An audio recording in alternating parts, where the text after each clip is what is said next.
Bismillahirrahmanirrahim. Assalamualaikum warahmatullahi wabarakatuh. Kurang jelas ya? Berisik ya? Hujan ya? Kadangkala Allah itu ngasih kita yang sulit, ngasih kita yang gak enak, biar kita tahu artinya rasa yang enak. Percaya apa enggak, Allah kasih kita yang sulit itu biar kita ngerasain bahwa selama ini kita dikasih mudah. Bisa jadi kita nggak tahu kalau kita itu dapat kemudahan kalau kita nggak pernah dikasih yang sulit. Itu loh. Selama ini kita tenang, hening ya, dengernya jelas ya. Ini sekarang Allah uji begini, dicampur suaranya stereo. Dari setiap pojok keluar suara juga. Stereo bukan? Stereo ya. Nah, kadang-kala begitu. Bahkan katanya kalau ada orang nyiptain lagu nih, lagu dalam satu album. Satu album biasanya ada berapa lagu tuh? Bisa 5 sampai 10 lagu kali ya. Dalam satu album itu diperlukan satu lagu yang gak enak didengar. Katanya begitu. Biar apa? Biar yang lain kelihatan kedengerannya bagus. Maka perlu disisipin yang dari misalnya lagu-lagu keras, ada satu lagu yang kalem, ada lagu yang melo, terus satu lagunya agak semangat, biar kontras kerasa ya. Jadi ilmunya gitu. Allah menciptakan segala sesuatu berpasangan. Kalau pasangannya nggak ditongolin, nggak kelihatan. Ya, pasangan nggak ditongolin nggak kelihatan. Contoh, orang udah beristri atau bersuami, datang sendiri mulu, orang nyangkanya jomblo ya nggak? Pas yang kedua, oh udah berpasangan. Oh ada tuh, gitu kan ya. Nah, begitu juga kita begini. Selama ini Allah kasih kita suara bening, suara jernih ya, nggak ada suara hujan. Hari ini Allah kasih suara hujan, biar kita ngerasain besok-besok ya. Kita mensyukuri yang kemarin-kemarin, kita gampang ngedengernya jelas ya. Ternyata kita belum bersyukur, kemarin dikasih jelas kita ngobrol ya. Nah sekarang nih untuk besok Allah kasih lebih mudah kita mendengar, mungkin karena lebih hening ya. Alhamdulillah. Baik, belum dimulai ya. Alhamdulillah, assalatu wassalamu ala rasulillah wa ala alihi wa man tabi'ahu wa mawalah. Asyhadu an la ilaha illallah wa asyhadu anna Muhammadan abduhu wa rasuluh la nabiyya ba'dah. Allahumma shalli wa sallim ala sayyidina Muhammad wa ala ali sayyidina Muhammad kama shallaita wa sallamta ala sayyidina Ibrahim wa ala ali sayyidina Ibrahim fil alamin innaka Hamidum Majid. Rabbi shrah li sadri wa yassir li amri wahlul 'uqdatam min lisani yafqahu qawli wa ba'du. Ilahi in kunta qabilta taubati wa ghafarta haubati fa akrimni bil fahmi wal hifzi hatta anna man sami'a qiraati yazdadu raqqatal qalbi wa in kana qasiyatal qalbi. Ilahi akrimni bi rizqil halal warzuqni min haitsu la yahtasib. Hadirin rahimakumullah, kalau kita dulu pernah kaji tentang sholawat adadiyah, pernah masih ingat nggak? Sholawat adadiyah, ada yang masih ingat? Siapa yang lupa? Nggak ditanya siapa yang ingat, siapa yang lupa? Yang lupa nggak ada berarti ingat semua. Sholawat adadiyah ya, sholawat yang jumlahnya yang berorientasi pada jumlah. Allahumma sholli wa sallim ala sayyidina Muhammad wa ala ali sayyidina Muhammad bi'adadi rahmatillah di awalnya. Ya Allah, sampaikanlah sholawat dan salam kepada Sayyidina Muhammad sejumlah ya, dan keluarga Sayyidina Muhammad sejumlah rahmat Allah. Sejumlah. Di antaranya Allahumma sholli wa sallim ala sayyidina Muhammad wa ala ali sayyidina Muhammad bi'adadi qatril amtor. Masih ingat enggak? Siapa yang lupa? Enggak ada juga. Siapa yang ingat? Enggak ada juga. Pada kemana ya? Ya Allah, sampaikanlah salawat dan salam kepada Nabi Muhammad beserta keluarga Nabi Muhammad sejumlah tetesan air hujan. Allahumma sholli wa sallim barik alaihi. Ya, di antaranya itu. Maka kalau lihat hujan, ingat salawat sama Rasulullah, ingat itu. Oh, hujan banyak nih. gerimis baca tuh sholawat. Allahumma sholli wa sallim ala sayyidina Muhammad wa ala ali sayyidina Muhammad bi'adadi qatril amtar. Ya Allah, sampaikanlah sholawat dan salam kepada Sayyidina Muhammad dan keluarga Sayyidina Muhammad sejumlah tetesan air hujan. Tiba-tiba hujannya tambah gede. Ngeluh nggak? Bersyukur. Orang kita mintanya sejumlah air hujan, tetesan air hujan, Allah kasih tetesan air hujannya lebih banyak. Berarti sholawat kita lebih banyak. Betul apa betul? Ya, masih pada loading ya. Nih Guru Bakit, masya Allah. Ya, mangat nggak pakai mangat aja udah. Ya, kalaupun ngelihat daun begitu juga ingetnya. Diulang-ulang besok, lihat catatannya. Allahumma sholli wa sallim ala sayyidina Muhammad wa ala ali sayyidina Muhammad bi'adadi warakil ashjar. Ya Allah, sampaikanlah salawat dan salam kepada Sayyidina Muhammad dan keluarga Sayyidina Muhammad sejumlah daun-daun yang ada di pohon. Masya Allah, hitung deh tuh. Siapa yang bisa ngitung? Ada. Itu ya. Makanya kita ingat itu. Ada dia kalau itu begitu. Kena abu di jalanan. Tiba-tiba jalan di belakang ini nih. Truk. Ya. Lagi bawa motor, jalan di belakang truk. Lewat trotoar, banyak pasir, tiba-tiba buat debunya naik. Waduh, ngedumel. Ini wah, truk kurang ajar nih truk. Ngapain truk yang kurang ajar? Ya, salawat aja langsung. Allahumma sholli wa sallim ala sayyidina Muhammad wa ala ali sayyidina Muhammad bi'adadi ramlil kifar. Ya Allah, sampaikanlah salawat dan salam kepada Sayyidina Muhammad dan keluarga Sayyidina Muhammad sejumlah hamparan pasir. Subhanallah. Pasir di mana adanya? Gurun, pernah lihat sejauh mata memandang pasir. Ambil segayung, hitung tuh pasir berapa jumlahnya. Sampai ubanan. Percaya deh. Ya. Nah, itu begitu, ya. Ingatnya begitu, salawat. Apapun yang terjadi, ingatnya kembali pada Rasulullah. Ya. Baik. Kita bersyukur di sini kita kumpul, insya Allah spiritnya adalah taklim. Mengkaji ilmu yang udah Allah tebar di alam ini, Allah udah siapin di alam ini semua bersamaan dengan penciptaan alam ini semua. Allah menurunkan ilmu itu secara sporadis. Kita ngelihat nggak tuh tanda-tandanya? Itu dia. Kita ngambil pelajaran nggak tuh dari ilmu-ilmu yang ada? Al-ayat al-qauliyah, ada ayat kauniyah. Ada ayat qauliyah itu yaitu ayat-ayat firman Allah yang termaktub di dalam Al-Quran, yang tidak termaktub di dalam Al-Quran ada termaktub juga dalam kumpulan hadis qudsi. Itu kalamullah juga. Hadis qudsi, ya. Itu ayat qauliyah semuanya. Tapi ayat kauniyah, ayat-ayat tanda-tanda dalam penciptaan ini kita melihat bagaimana kuasa Allah di situ. Bagaimana keberadaan Allah, bagaimana kemahakuasaan Allah di situ. Contoh nih, Bu. Ya. Ini kita lihat ada karpet nih. Ya, kita duduk di atas karpet, betul ya? Kalau kita ngelihat karpet ini tiba-tiba kita ulas deh. Ini karpet ada di sini pasti ada yang masang. Ya enggak? Pasti ada yang naruh nih. Tadinya kan gulungan. Betul enggak? Pasti ada yang ngegelar nih. Gulungan pasti gelar ada yang nyusun. Dari gulungan itu berarti ada yang bawa nih karpet. Ya enggak? Nyampe ke sini. Bawa karpet pasti ini ada yang ngejual. Gimana mau dibawa nggak dibeli? Gimana mau beli nggak ada yang jual? Betul? Berarti ada yang gotong. Berarti ada yang jual. Berarti ada pabriknya. Betul nggak? Berarti ini karpet ada pabriknya. Betul? Jadi kita lihat karpetnya doang. Hakikatnya kita lihat ke belakang, berarti orang ada yang nyusun ini, berarti orang ada yang gotong, orang ada yang nganter, orang ada yang beli, orang ada yang ngejual, orang ada yang bikin. Betul nggak? Begitulah kita memahami ayat-ayat kauniyah, ayat-ayat penciptaan. Ya, kita lihat ke atas nih. Wow, atapnya nih berapa meter nih ya? Ada 15 meter kali. Ada balon lagi tuh.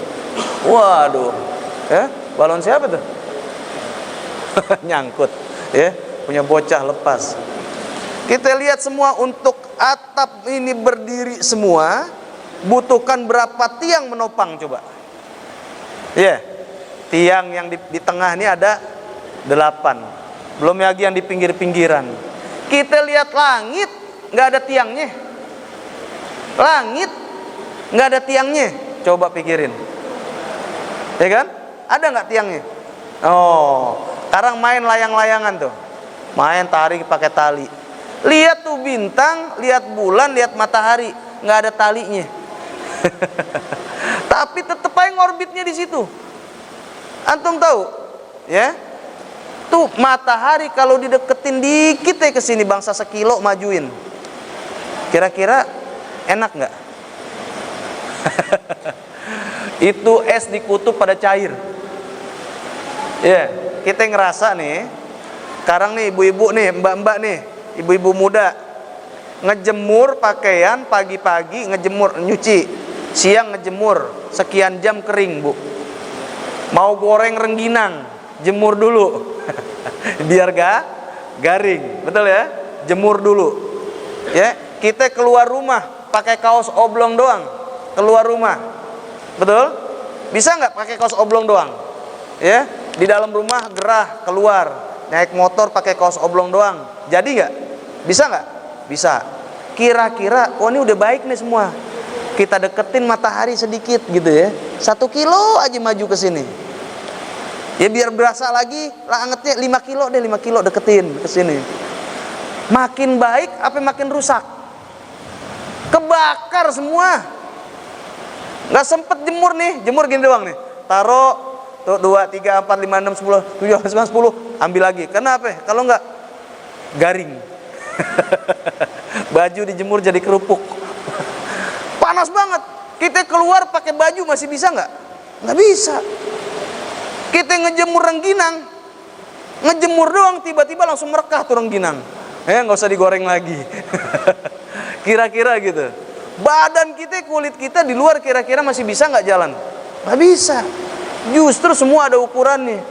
Nah, kita hitung, kita kira-kira kita lihat tuh. Allah ngatur begini semua tuh. Ini ayat kauniyah. Siapa yang ngatur semuanya?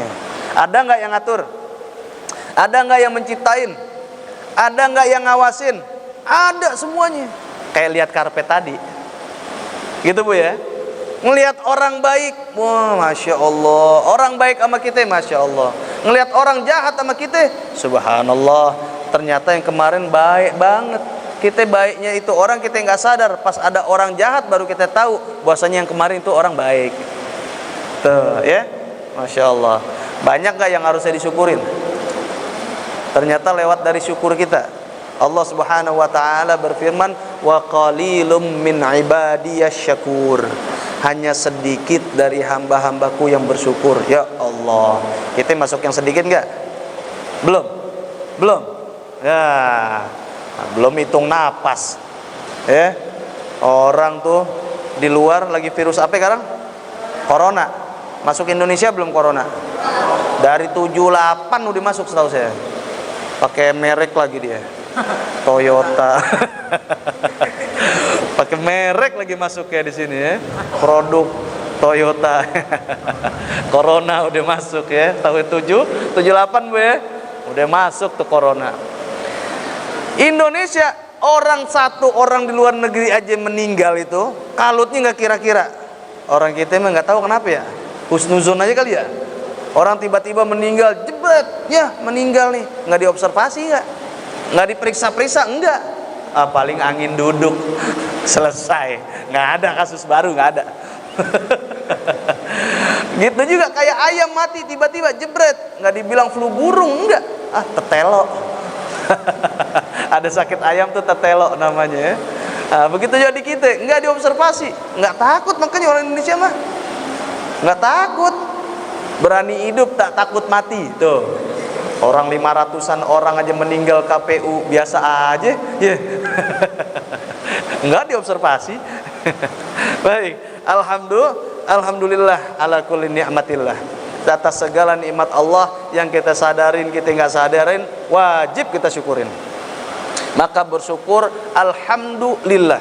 Kata-kata alhamdu itu bentuk syukur, bentuk pujian melampaui daripada semua kata yang ada. Pujian itu bisa berupa as-sana, artinya pujian juga.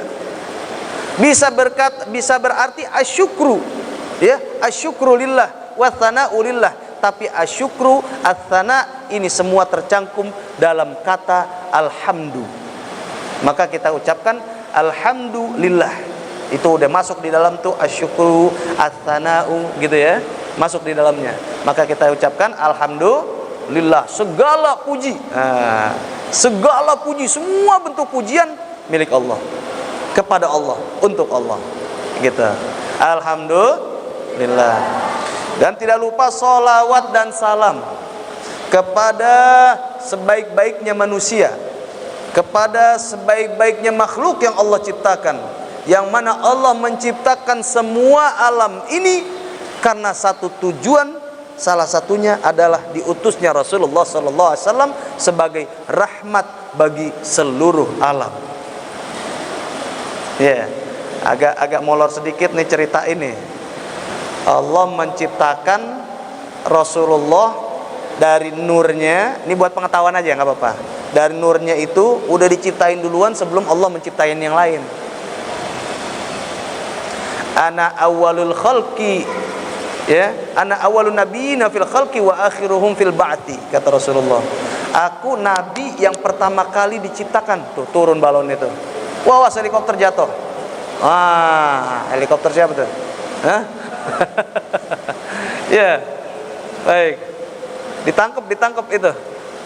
Jalan-jalan sendiri. Apa dia mau ngaji juga tuh helikopter? Nah, baik. Allah menciptakan Rasulullah itu. Rasulullah itu adalah nabi yang pertama kali diciptakan dan terakhir kali diutus. Ya. Karena itulah sebab bahwasanya ini sebagai rahmat lil alamin, sebagailah rahmat bagi seluruh alam. Allah menciptakan sebagai bentuk kasih sayangnya. Jadi kalau pelajar-pelajarin nanti untuk sekedar merenung gini nih. Ada pohon jambu, tuh. Pohon jambu, pohon yang berbuah deh, diantaranya jambu. Kalau kita lihat pohon jambu tumbuh dari kecil, gede, kemudian tumbuh buah. Orang ngelihat itu buah tumbuh karena pohon atau pohon tumbuh karena buah?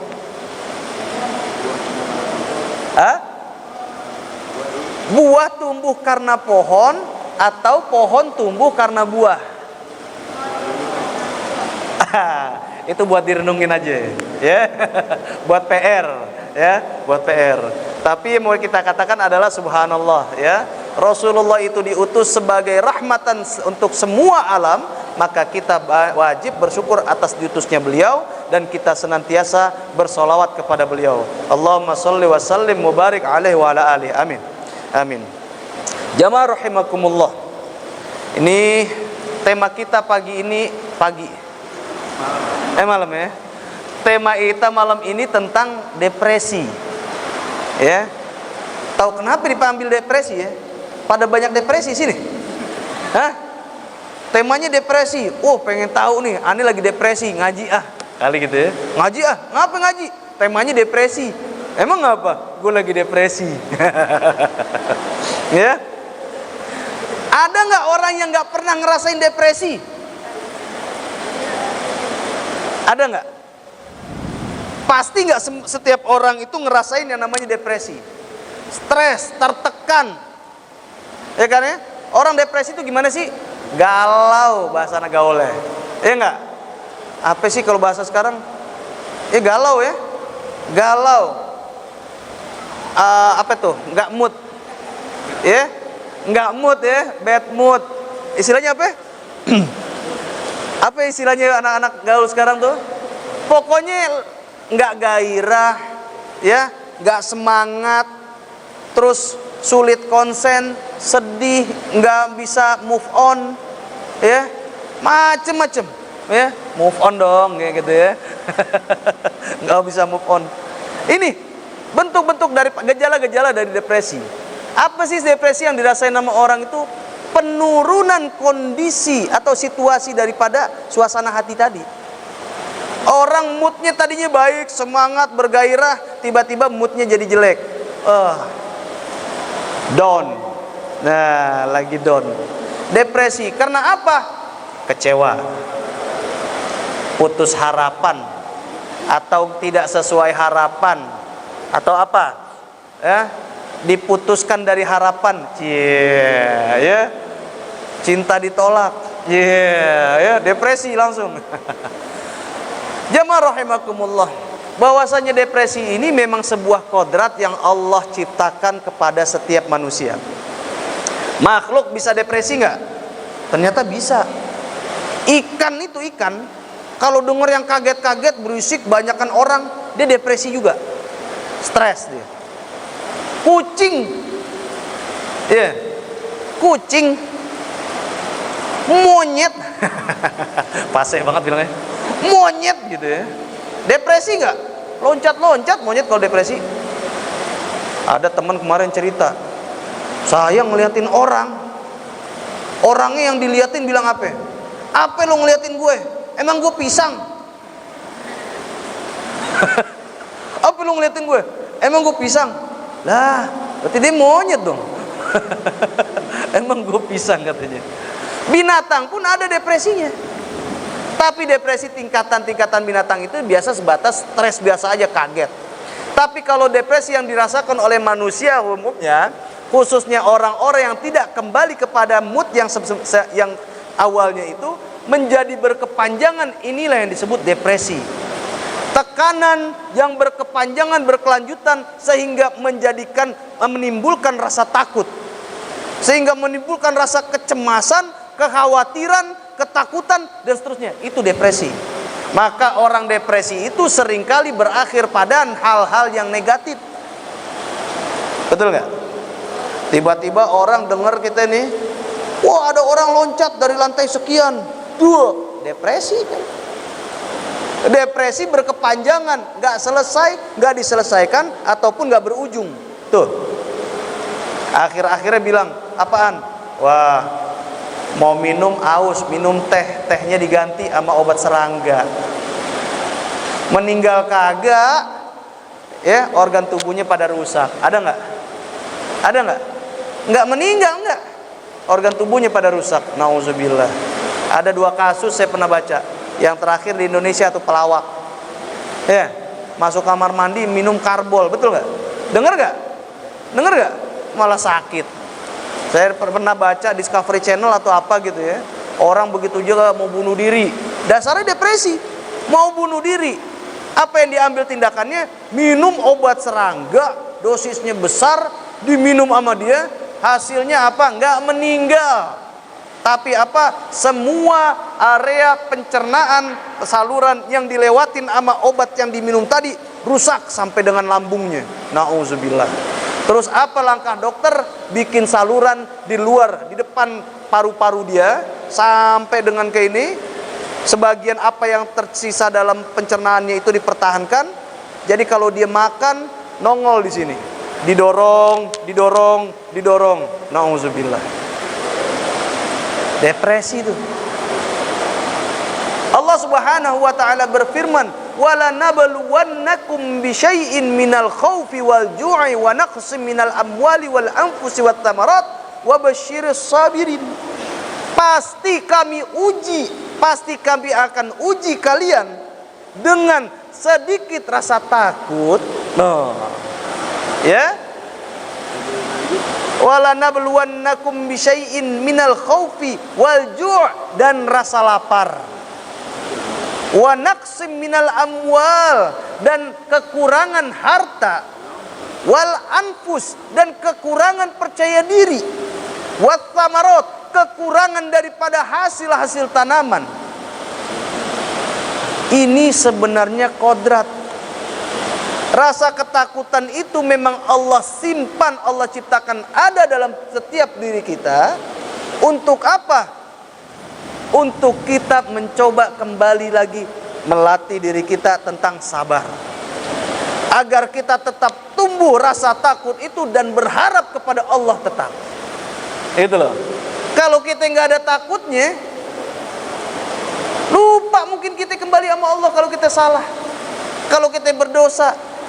Allah itulah rasa takut itu yang Allah tumbuhkan dalam hati, yang Allah simpan dalam diri manusia itu, yang kemudian Allah menyebutkan, Allah memfirmankan tentang ancaman-ancaman akhirat. Ada surga, ada neraka. Kira-kira kita disebutin neraka begini-gini, takut nggak? Kalau rasa takut itu nggak ada, gimana mau takut? Iya kan? Makanya rasa takut itu memang Allah tumbuhkan, Allah letakkan dalam diri kita. Tapi bagaimana kita memanage rasa takut tadi? Di akhir ayat Allah Subhanahu wa taala berfirman, "Wa basyiris sabirin," dan berilah kabar gembira kepada orang-orang yang bersabar.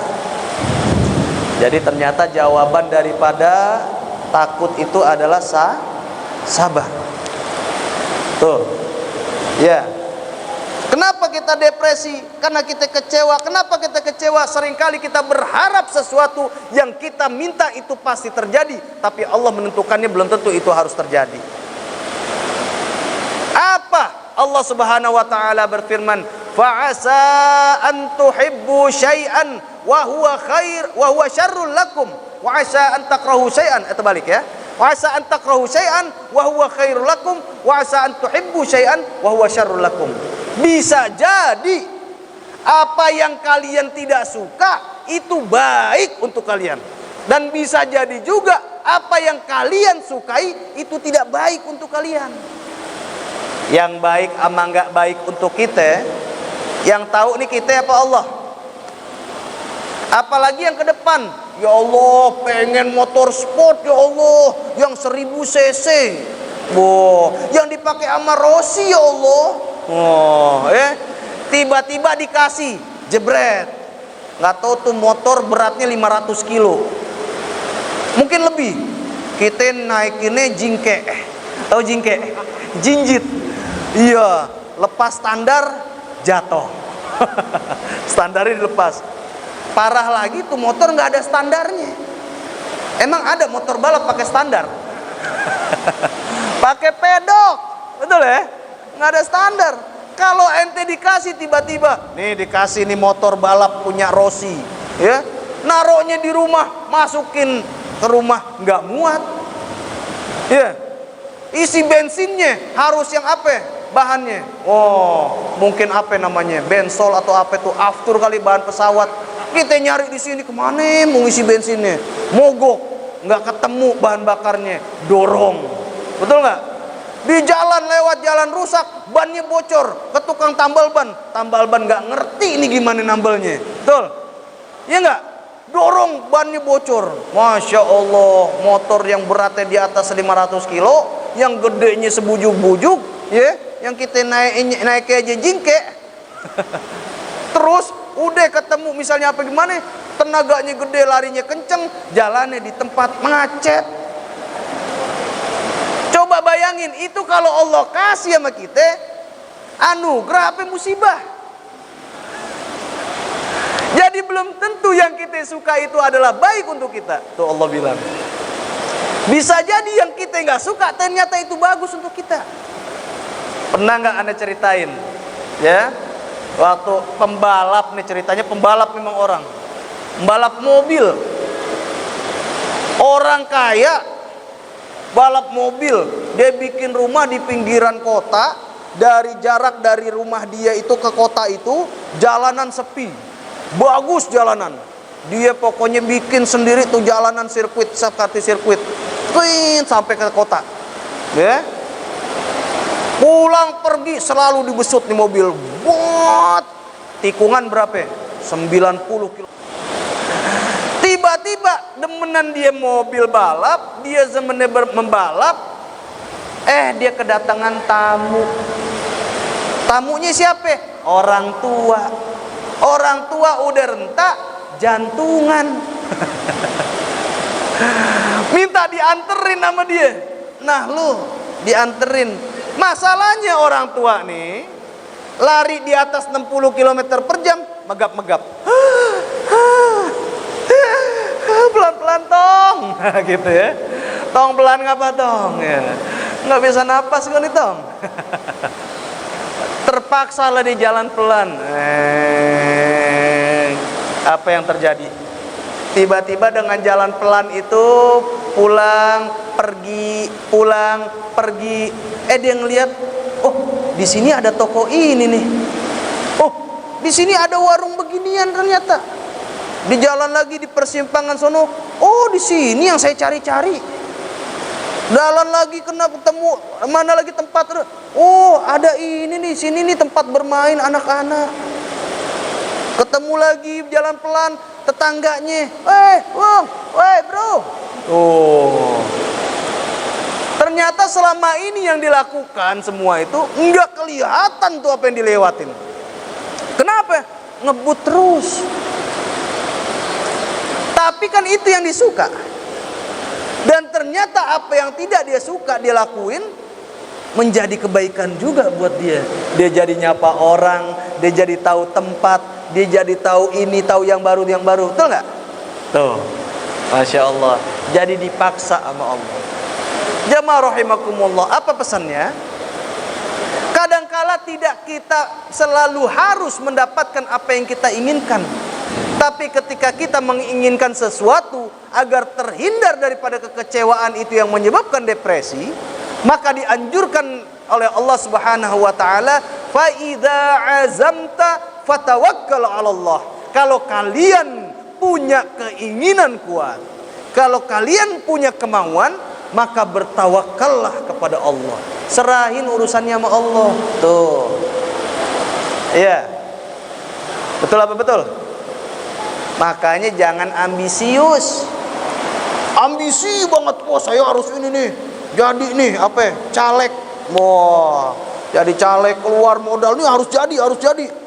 Wah butuh biaya ini, biaya itu, keluar terus uangnya. Berapa? 500 juta keluar. Nggak jadi. Stres, ya kan?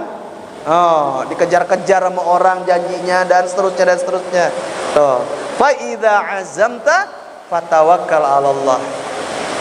Agar terhindar daripada kekecewaan yang menimbulkan depresi berkepanjangan, maka apa? Kata Allah, fa idza azamta fatawakkal 'ala Allah. Ya.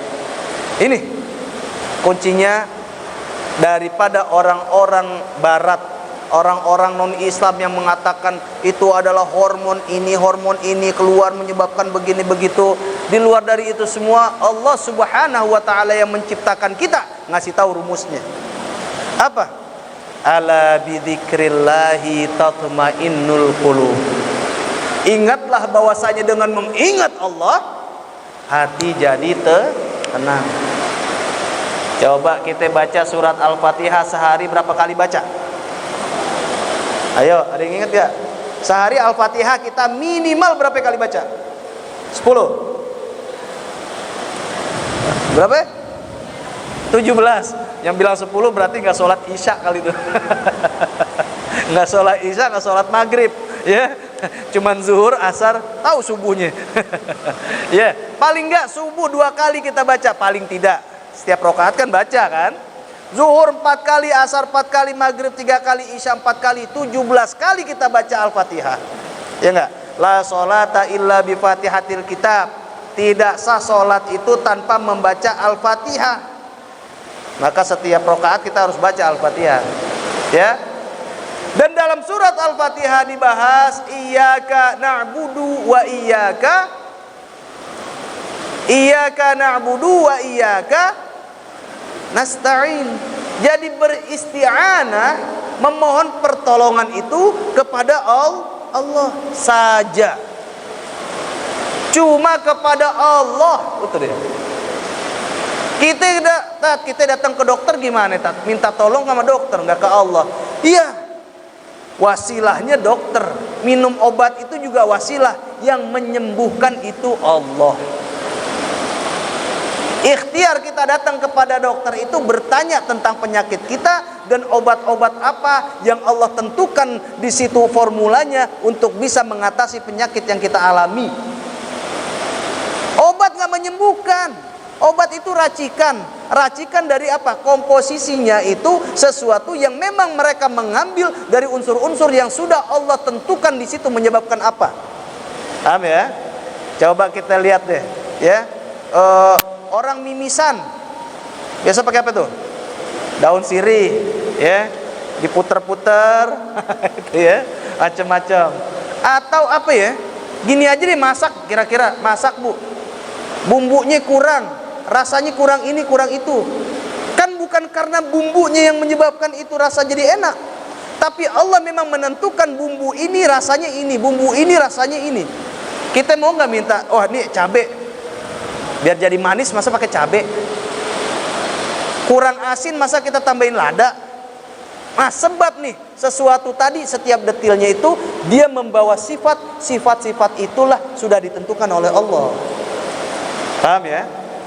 Bahwasanya garam bersifat asin.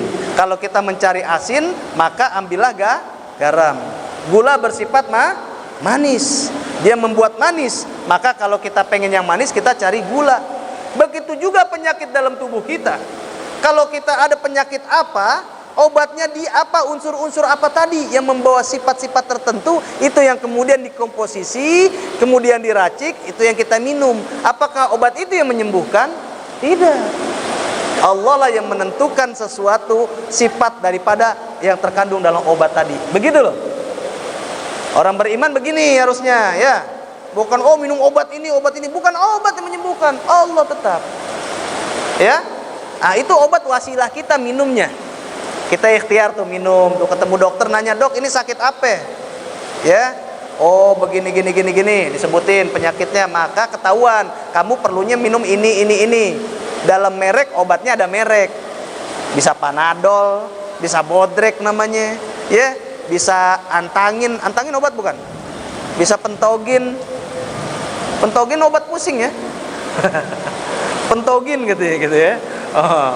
Nah, itu ya. Jangan ntar cari-cari Pentogin lagi. Apa obat pusing Pentogin? Jangan Pentogin. Ya. Kalau orang Mampang apa ya obatnya? Bagenin. Kalau ke Citayam, Randi mana Randi? Orang sakit di Citayam diliatin baik. Iya. Iya Ran ya? Mana Randi? Ran? Mana nih orang Citayam? Orang Citayam, orang sakit diliatin baik. Iya bener, ya tuh ya? Diliatin baik. Diliatin doang. Doang bukan baik sembuh, bukan. Diliatin doang. Maka dari itu jamaah rahimakumullah, begitupun dengan depresi tadi. La haula.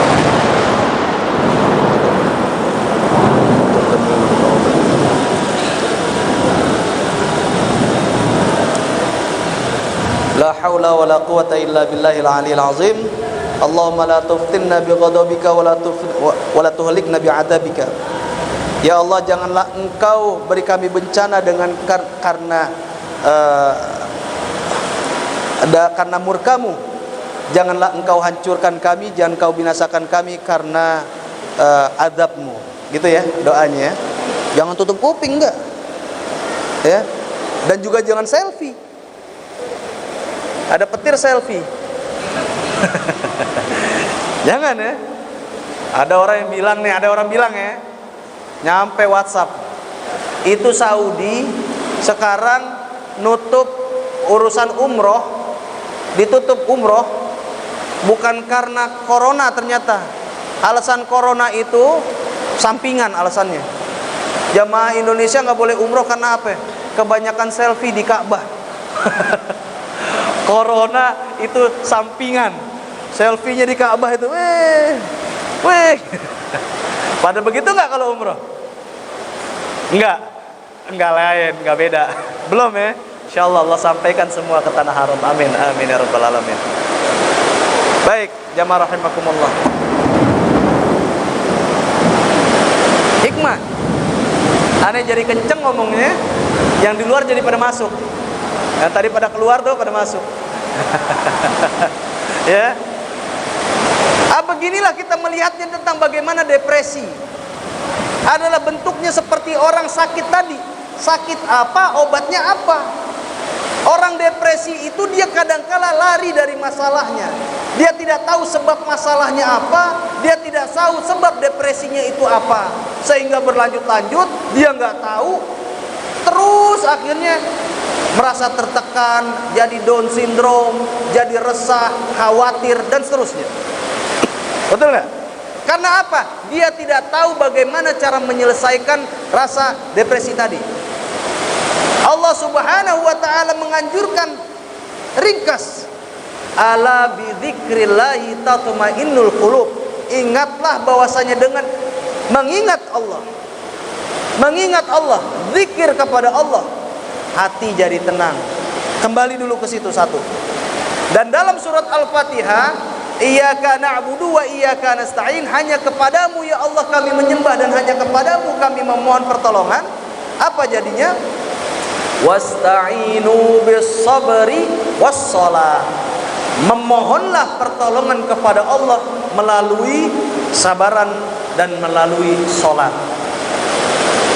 Gelar sejadah, galau nih Ustaz. Terus ngapain? Karena apa? Nggak tahu nih tadi apa. Tiba-tiba dia ingat, kok tiba-tiba galau nih kenapa? Oh iya, barusan dapat SMS, barusan dapat WhatsApp. Yang WhatsApp debt collector, pantesan galau gitu kan ya. Tiba-tiba resah gini. Kenapa ente tadi biasa-biasa aja? Tahu ngapa ya? Kok jadi ini? Barusan ente ngapain? Oh iya, ada WhatsApp. Kenapa? Debt collector mau datang. Ya.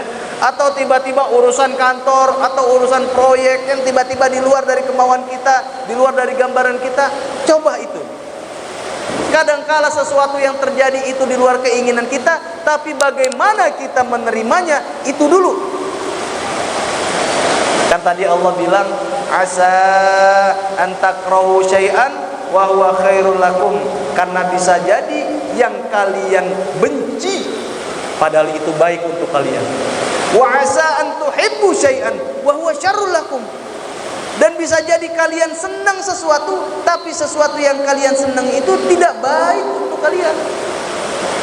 Maka dari itu semua, ketika masalah-masalah yang tidak kita inginin, hasil yang kita tidak inginkan, kondisi, situasi, keadaan yang sama sekali kita tidak inginkan itu terjadi dan kita alami, kembali dulu kepada Allah. Qaddarallah wa masyaallah, itu sudah Allah tetapkan dan Allah Maha berkehendak. Betul nggak? Ya, Allah berkehendak. Jadi kalau Allah tidak berkehendak tidak jadi. Ini nasib saya, ini bagian saya, ini yang terjadi seperti ini sudah Allah tentukan. Nerimo. Betul? Kita terima. Kecewa di awal biasa. Karena rasa itu memang Allah tumbuhkan dalam diri kita ada. Tapi kemudian apa? Kaget nih, nggak nerima dulu di awal. Gelar sejadah, sholat 2 rakaat, sujud lama-lama, minta sama Allah, ya Allah begini. Tenang belum? Belum, sholat lagi. Belum tenang juga, sholat lagi. Terus aja. Nanti berdoa, minta sama Allah. Paling enggak, kalaupun belum ketemu tenangnya di siang hari, sholat di malam hari. Ya, maka pertama, sebelum kekecewaan itu datang, kekecewaan yang membuat kita depresi, sebelum kita mencanangkan sesuatu, pesan Allah, tawakal 'ala Allah. Sertakan itu sama Allah. Ya, kita pernah bahas, wa an laisa lil insani illa ma sa'a wa anna sa'yahu sawfa yura. Urusan manusia itu bukan apa-apa kecuali apa yang diusahakan sama dia. Dan nanti usaha-usahanya inilah yang akan diperlihatkan kepada dia di akhirat kelak. Urusan hasil, urusan Allah bagiannya. Urusan hasil, urusan Allah. Itu loh. Maka kita ikhtiar, serahkan hasilnya sama Allah. Udah ya Allah, ana serahin, apapun hasilnya terima.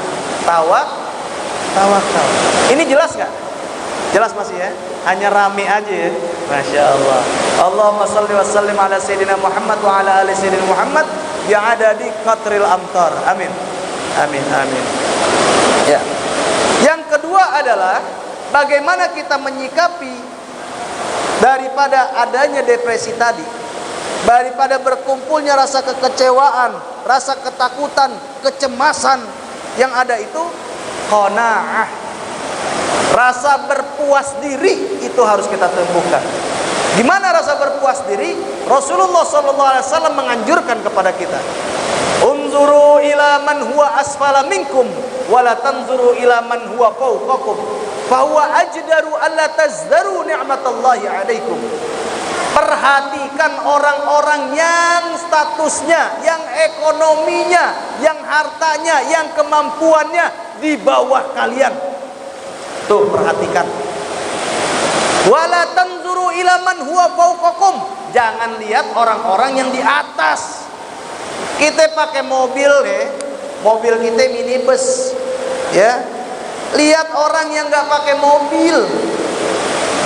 Lihat orang yang pakai kendaraan motor, kendaraan umum, orang pakai jalan kaki, lihatnya ke situ.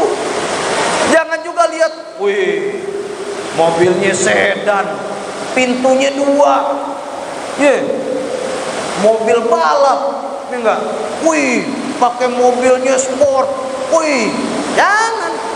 Untuk urusan duniawi, untuk urusan nikmat-nikmat seperti ini, perhatikan ke bawah. Itu saran Rasulullah. Saran Rasulullah SAW. Jangan kita terbalik ngelihatnya ke atas. Punya mobil, oh alhamdulillah di rumah. Tiba-tiba tetangga beli mobil baru, waduh, dia beli mobil baru. Tiba-tiba orang punya mobil 2, wah, dia sakit. Oh, jantungan. Ini namanya hasad, iri hati. Hasad itu ciri-cirinya apa? Hasad. Enak kasih tahu ya, tapi jangan kasih tahu yang lain. Hasad itu kalau ada dalam diri kita nih, contoh nih, orang yang hasad itu, tetangga beli AC, dia kedinginan. Orang beli AC, dia kedinginan. Yang masang AC orang lain, dia gak kedinginan. Hasad nih. Wah, masa saya gak beli nih? Oh, tetangga udah beli nih. Wah, gini terus.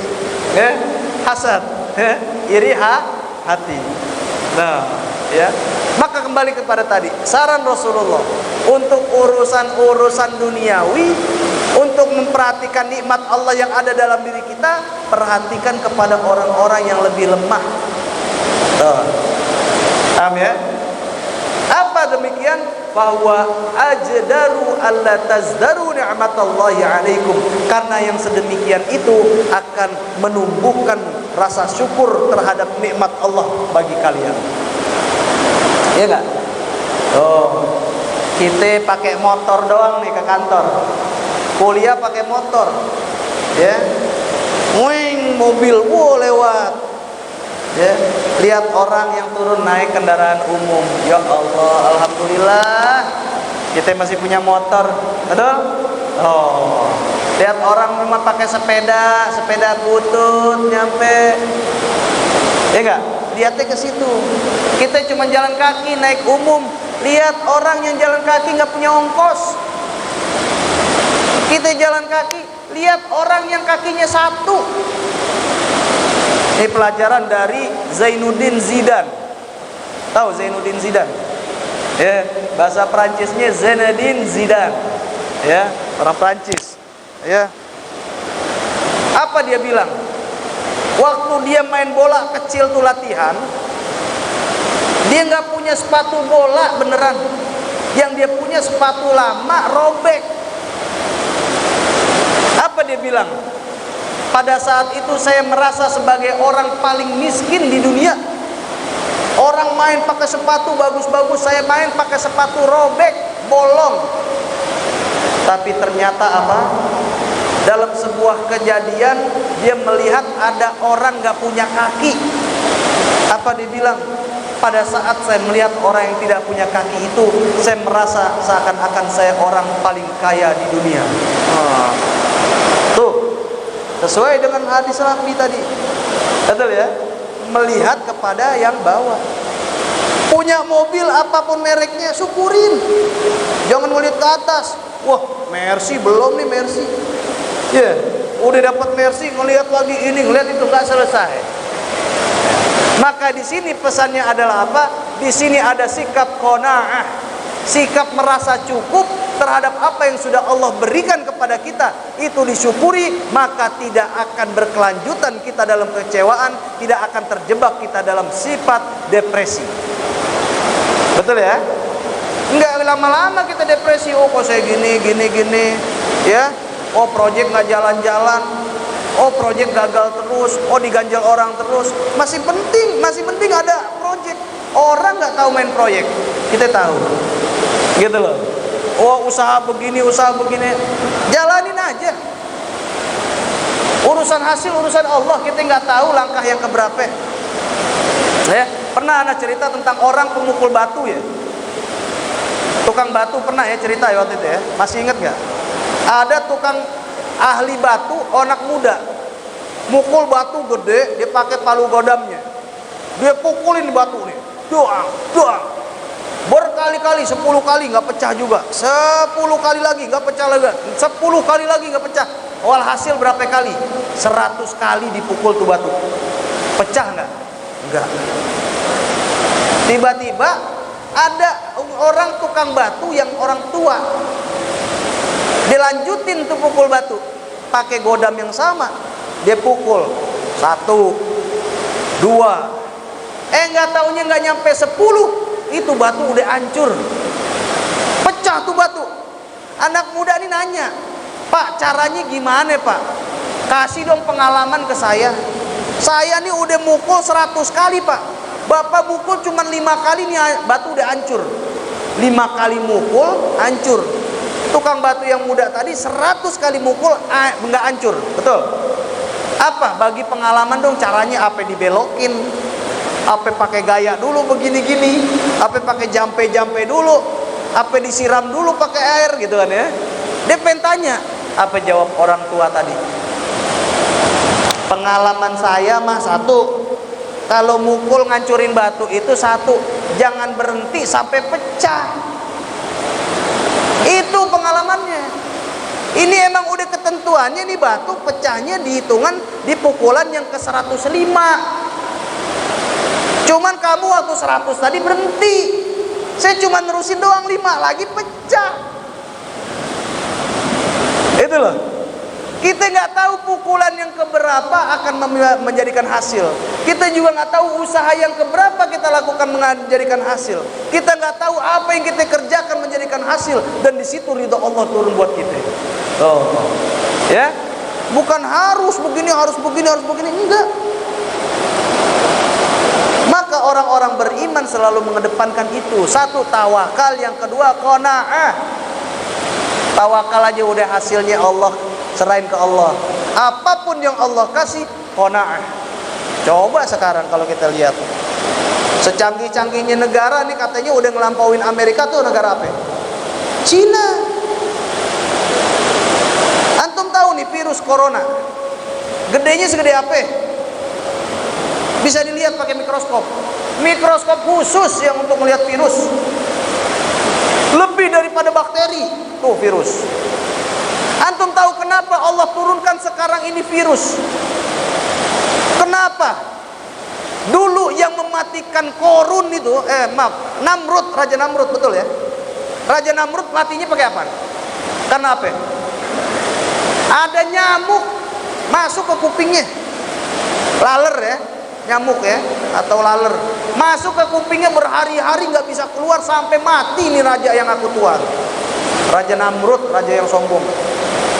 Kalau pada zaman dulu itu Allah Subhanahu wa taala mematikan Namrud bukan karena dengan nyamuk tadi. Allah nyatakan, Allah turunkan kepada Namrud itu adalah virus, mungkin nggak sampai orang tahu bahwasanya itu bencana dari Allah.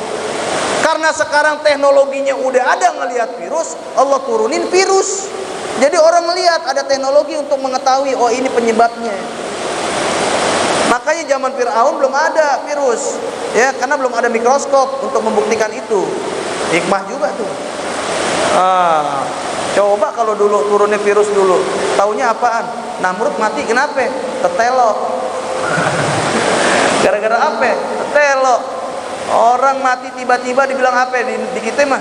Orang lupa napas. Kenapa dia mati? Lupa napas kali. Tiba-tiba mati gitu ya. Napasnya nggak niat. Oke? Jamaah rahimakumullah. Penutup. Bagaimana kita menyikapi ada depresi seperti ini? Artinya jamaah rahimakumullah, depresi itu tidak perlu muncul bagi orang-orang beriman, tidak perlu. Karena depresi ini adalah hasil satu hal yang kekecewaan yang berkepanjangan. Pembiaran daripada situasi yang tidak menyenangkan, situasi yang kekecewaan tadi berkelanjutan sehingga menjadi depresi, ketakutan yang berkelanjutan tadi. Betul ya? Nah, orang beriman itu tidak harus sampai dengan terjebak pada situasi depresi tadi.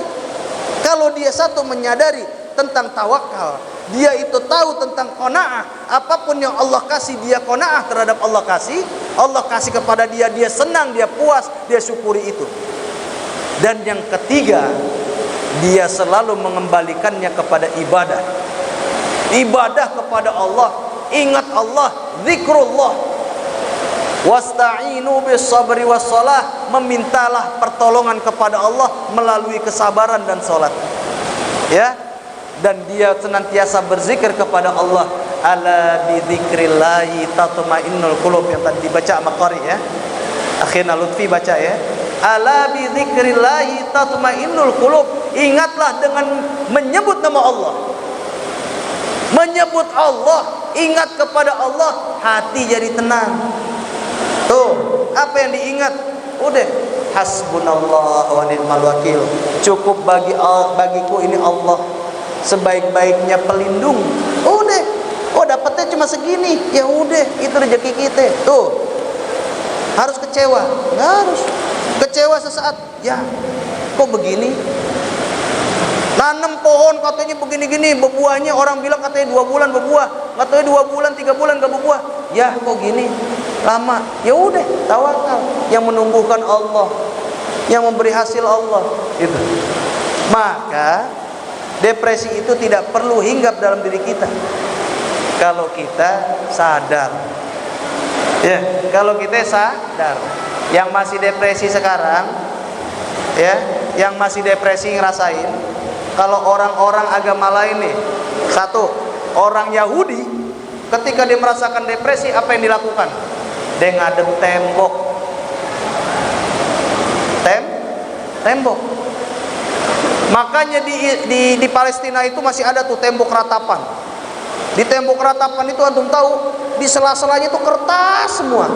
Ditaruh orang mungkin apa bacain gini-gini, nangis-nangis taruh di situ. Ngadepnya ke tembok, ngeluhnya ke tembok. Depresi, kecewa, ngeluhnya ke tembok. Gitu loh. Kalau orang maaf Nasrani ya mungkin ya. Ada yang Nasrani sini? Hah? Orang Nasrani dia ke gereja pakai ini yang apa? Tempat itu ngelapor apa itu namanya tuh? Ya, ngomong dia sama pasturnya, saya yang gini gitu ya. Pengakuan dosa kayak apa gitu ya. Gitu kan ada ya. Nah kalau Yahudi ke tembok. Makanya kalau dulu ingat Facebook ya, pada punya Facebook kan.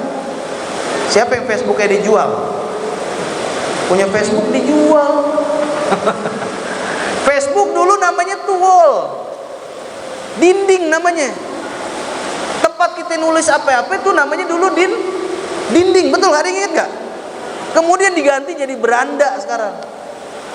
Awalnya tuh wall tulisannya. Kenapa wall? Karena memang yang buat orang Yahudi.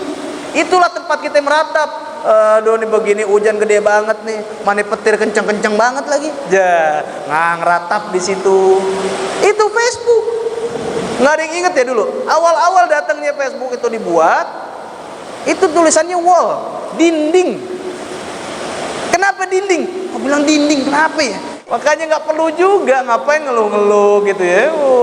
Pakai aja karena ini sosial media, pakai itu untuk dakwah, kenapa? Ya, titipkan tausiah di sana, siapa tahu ada yang tersadarkan di situ kan bagus. Ya, jangan untuk mengeluh. Jadi gitu maunya orang Yahudi. Ya. Tapi bagaimana mengatasi ini semua? Orang Islam digelar sejadah. Dia gelar sejadah, dia berhadapan sama Allah. Habis berhadapan sama Allah, dia ngobrol sama Allah. Gimana caranya? Baca Quran.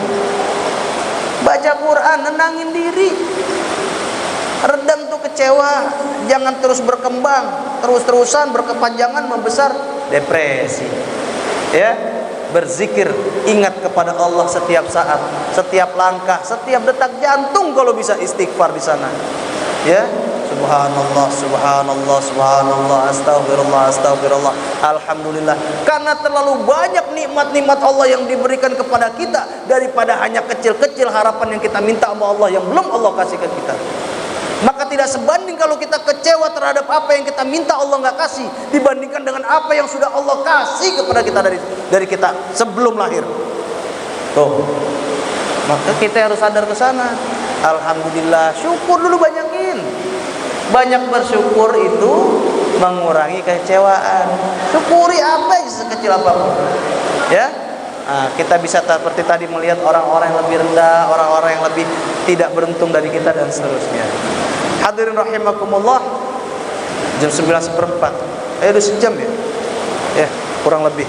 Ya, tidak terasa. Mudah-mudahan ada manfaatnya. Ada yang kelewat nggak? Sebentar, Anda coba lihat.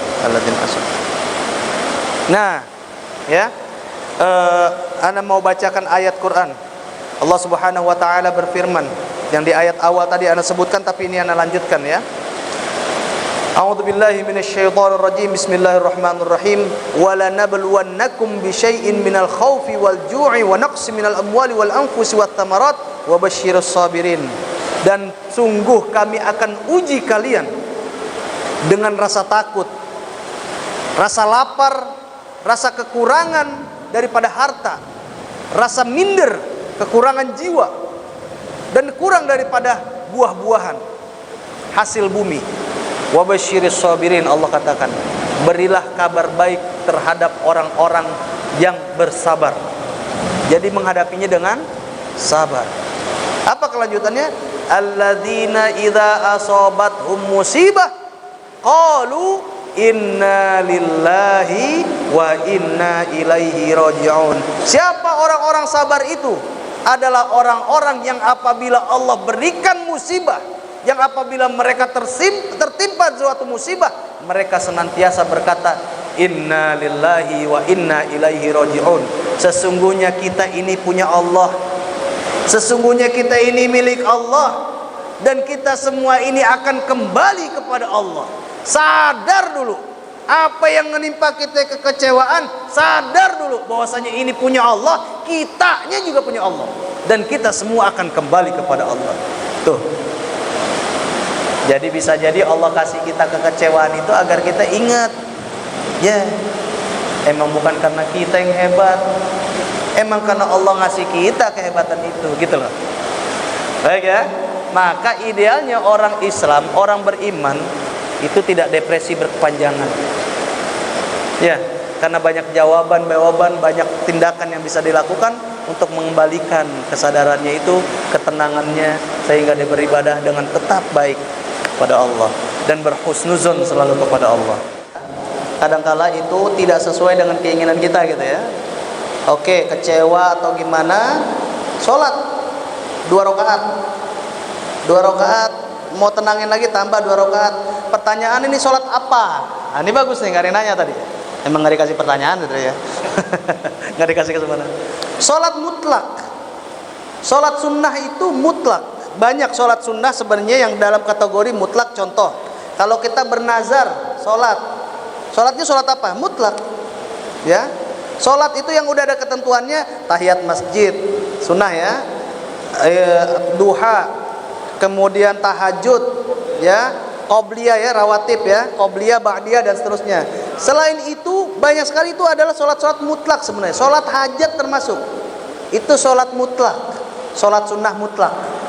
Ya, mutlak aja udah, bebas, umum. Termasuk orang sholat sunnah ihram, mau umroh nih, sunnah ihram itu sholat sunnah mutlak. Sholat misalnya, ane nazar nih ane mau beli tanah nih, ya, tanahnya mudah-mudahan harganya deal. Kalau deal nih, ukurannya berapa?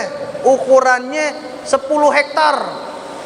Setiap 1 hektar ane mau sholat 2 rakaat misalnya gitu. Nah ini kejadian bener. Kiai Gontor dulu, Kiai Zarkasi kalau nggak salah almarhum, ya, waktu pembebasan lahan di Mantingan buat Gontor perempuan tuh, beliau nazar begitu. Oh setiap hektar ane mau sholat 2 rakaat.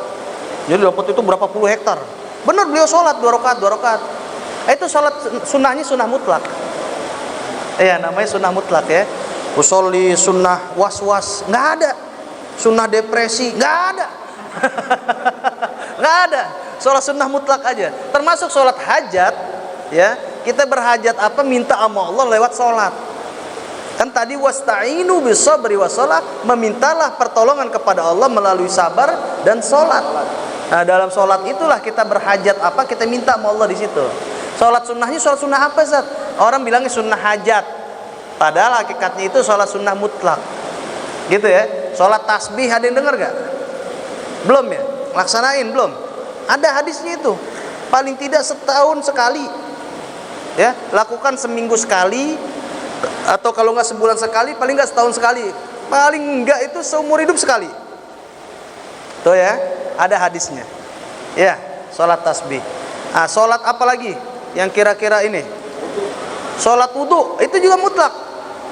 Sunnah wudhu, ya. Pokoknya yang sunnah, sholat aja. Ada sahabat nih, 1 malam sholat 100 rakaat. Lah tahajud Rasulullah aja 8 rakaat. Witirnya 11 rakaat Rasulullah. Witir, ya. Ini 100 rakaat dilarang sama Rasulullah? Enggak. Terus sahabatnya yang temennya bilang, ya Rasulullah, sahabat saya sholat 100 rakaat 1 malam, tapi setiap sholatnya itu bacanya kulhu. Habis Al-Fatihah, qul huwallahu ahad, Allahu somad, lam yalid lam yulad walam yakul lahu kufuwan ahad. Udah terus. Rakaat kedua gitu lagi. Rakaat salat berikutnya gitu lagi udah. Qul huwa ayat terus sampai 100 rakaat. Rasulullah tanya, panggil. Benar kamu begini? Benar ya Allah, ya Rasulullah. Kenapa kamu berbuat begitu? Saya cinta sama surat Al-Ikhlas ya Rasulullah. Apa Rasulullah bilang? Hubbuka yudakhilukal jannah. Cintamu kepada surat Al-Ikhlas menyebabkan kamu masuk surga. Subhanallah. Jadi yang nggak dilarang, nggak dilarang, mubah, bukan bid'ah, bukan, mubah, ya, nggak dilarang, ya, ya, bukan berarti yang nggak dilakukan Rasulullah nggak boleh, enggak, ada hal mubah. Dan umat Islam itu dianjurkan la tas'alu an asya'a in tubdalakum tasukum, jangan bertanya sesuatu yang kalau dijelasin malah nyusahin. Contoh, besok sini kumpulnya jam 8.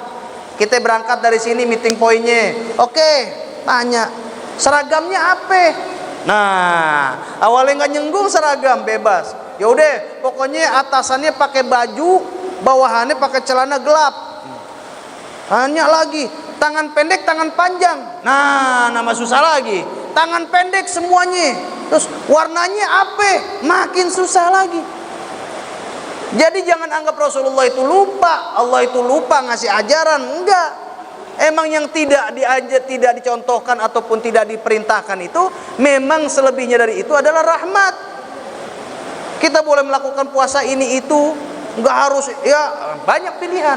Itu rahmat. Sholat pun begitu, ya. Tapi bukan ngada-ngada. Ya Ustadz, aneh tadi subuh kesiangan. Sekarang nih aneh mau zuhurnya jam 11 aja, cepetan. Biar ngebales tadi aneh kesiangan subuh. Subuh jam 6:30 baru bangun, sholat subuh, ya. Ntar aneh sebelum zuhur jam 11 aneh udah sholat zuhur duluan ah. Soalnya tadi subuh kesiangan. Biar aneh balap tuh orang-orang yang udah duluan. Gitu ya. Pak Ustadz, ya. Subuh aneh mau lebih lama nih biar lebih khusyuk. Soalnya enak banget, masih dingin sholat. Nah, ya, kayak orang mabuk. Masih ingat cerita itu? Orang mabuk malam-malam, mabuk berduaan. Yang satu mabuk banget, yang satu setengah mabuk. Oh, udah aneh mau insaf. Gitu ya. Mau insaf, dia ke masjid subuh-subuh. Ya. Masjid subuh-subuh, temennya yang setengah insaf, yang setengah mabuk nih pulang, ganti baju dulu. Dia sadar nih ya, masih setengah mabuk ya. Dia wudhu di masjid tuh. Ya, azan dia wudhu. Wudunya ngaco, ya mandi duluan, ntar muka, ntar tangan, ntar muka lagi, ntar tangan lagi, ntar muka lagi. Wah Pak Haji ngelihat, Wah, mabuk nih orang nih. Ngapain lo? Mau sholat Pak Haji. Sholat apaan? Sholat subuh kan? Berapa rakaat? 3 rakaat Pak Haji. Mabuk lo. Pulang. Kan nggak boleh lagi mabuk sholat, betul? Pulang. Disuruh pulang, kecewa dia. Mau sholat, mau tobat, malah dilarang. 3 rakaat padahal gue pengen sholat, katanya subuh. Ketemu sama temen yang ganti baju tadi, yang setengah mabuk. Mau kemana lo? Masjid gue mau insaf juga. Mau sholat apaan? Sholat subuh. Berapa rakaat? 2 rakaat. Ya jangan deh lo, pulang deh. Gue 3 rakaat aja suruh pulang. Apalagi lo 2 rakaat. Orang mabuk bebas. Lah aturannya ada, jangan juga nambah-nambah yang sudah ada syariat. Gitu loh. Yang sudah ada syariatnya ditentukan. Aneh tenang saat sholat subuh. Aneh pengen banyakin aja jadi 4 rakaat. Jangan. Tapi ada keluasan lainnya di situ apa? Sholat qobliyah, sholat tahiyat, sholat mutlak aja. Oh masih banyak waktunya, sholat lagi. Sholat apa itu? Mutlak jadinya. Itu loh, sunnah mutlak. Yang seperti itu, ya.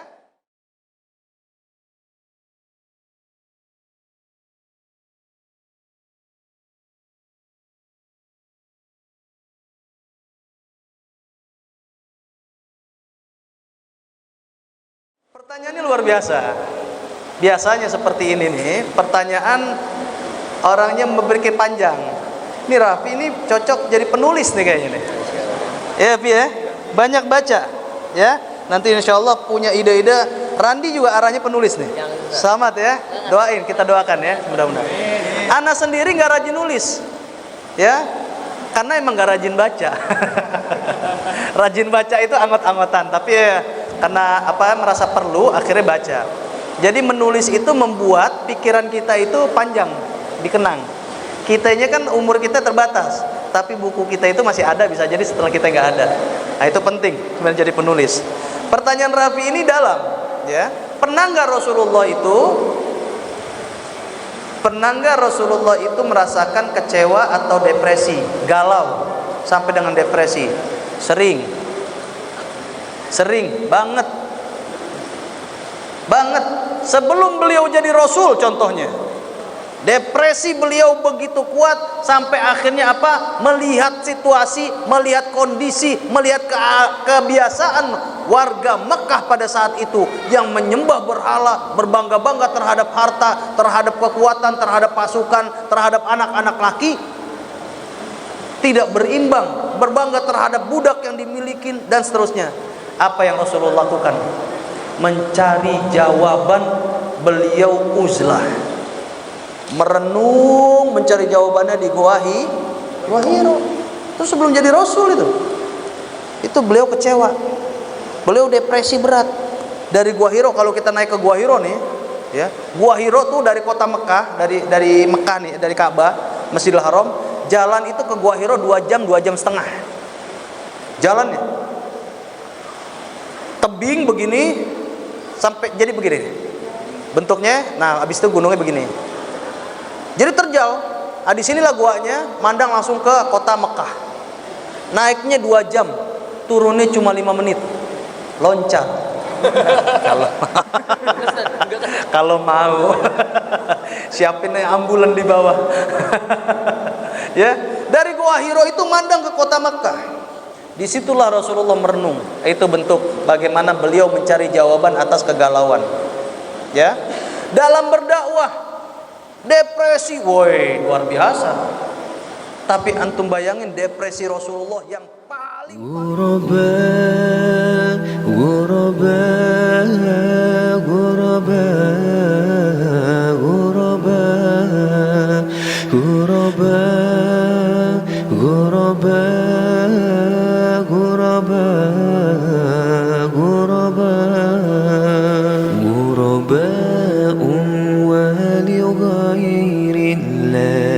لا نحمل الجباه غرباء وارتضيناها شعارا للحياة إن تسل عنا فإنا لا نبالي بالطغى